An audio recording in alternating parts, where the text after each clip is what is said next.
think that your sister-in-law is the one making you do crazy things and buy crazy things from an auction.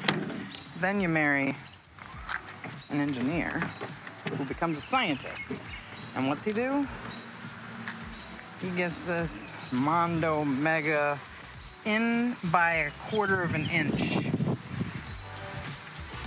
thing. Okay, let's be fair here. This is a Lincoln Ideal Arc 250. It can do 250 amps of AC and DC welding. I looked the serial number up. It's from 1963.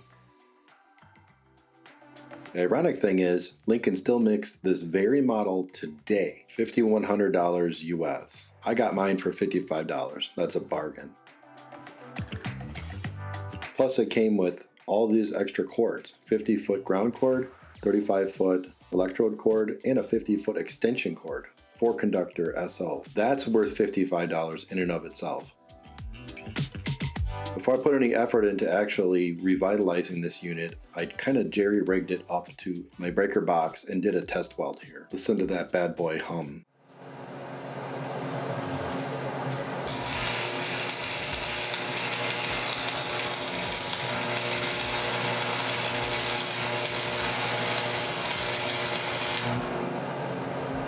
You can see the good penetration I got with a 3/16 rod, and I was able to weld very thin metal as well with a 1/8 rod. That's proof enough for me that it's worth some time to rehab this unit.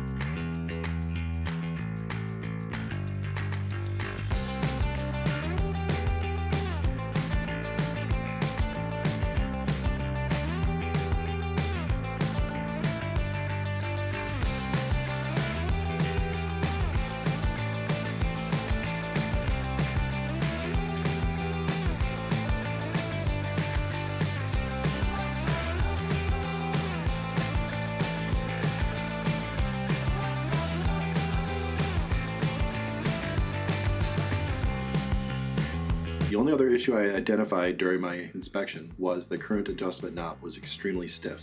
So I spent some time here with some axle grease and penetrating oil, working the gearing mechanism back and forth to loosen it up so it'd be easy to hand crank once I put the unit back together. Satisfied with that in good working order, I proceeded with fixing the unit up.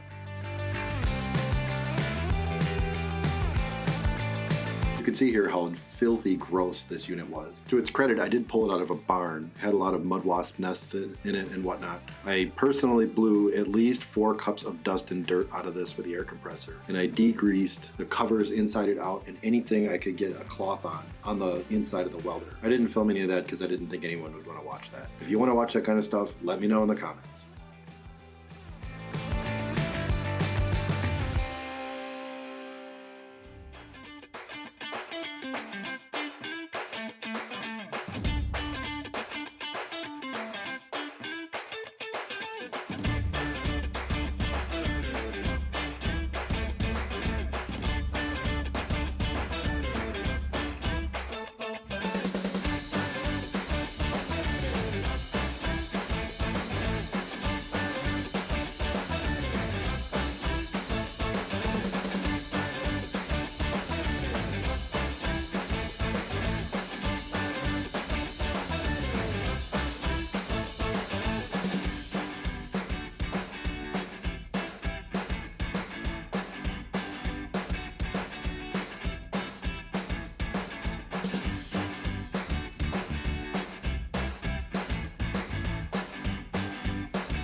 When I tested the welder out, I also noticed that the cords were kind of loose in the front connectors and were likely going to fall out on a regular basis. So I took the opportunity to replace them with nice locking ones. The issue was the holes were too small and they weren't round, they were square. If you've never seen this trick on how to use a hole saw on an existing hole, here you go. You just attach a piece, in this case metal, to serve as your pilot hole for the pilot drill bit on the hole saw. I made this piece up ahead of time. I didn't figure anyone would want to see me make this. If you're interested in that kind of stuff, let me know in the comments. You can see I'm just attaching with a couple screws. I would have used C-clamps, but I don't have any C-clamps big enough to reach this far in, so I had to drill a couple of small holes and screw it to the metal. I hated to do it, but if you don't secure it in some way, that hole saw will walk all over the piece of wood.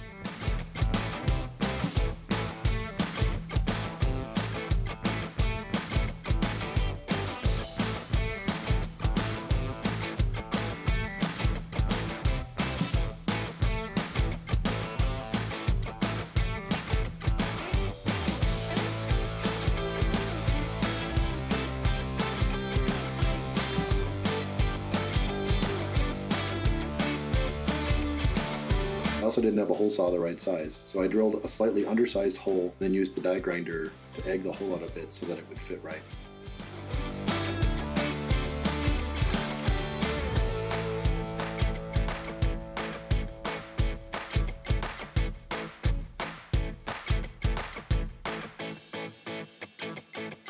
To cut the notch, I'm first using a triangular file to cut each of the two sides. Then I come in with a rectangular file and finish it out. It didn't occur to me to replace these connectors until after I painted, so I ended up putting one more coat on this front panel. It doesn't really matter because it's going to get all banged up again.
So I'm sorry I have to break this into at least 2 videos. I had really a lot of footage, and I try to keep my videos to less than 15 minutes. Stay tuned next week for part 2.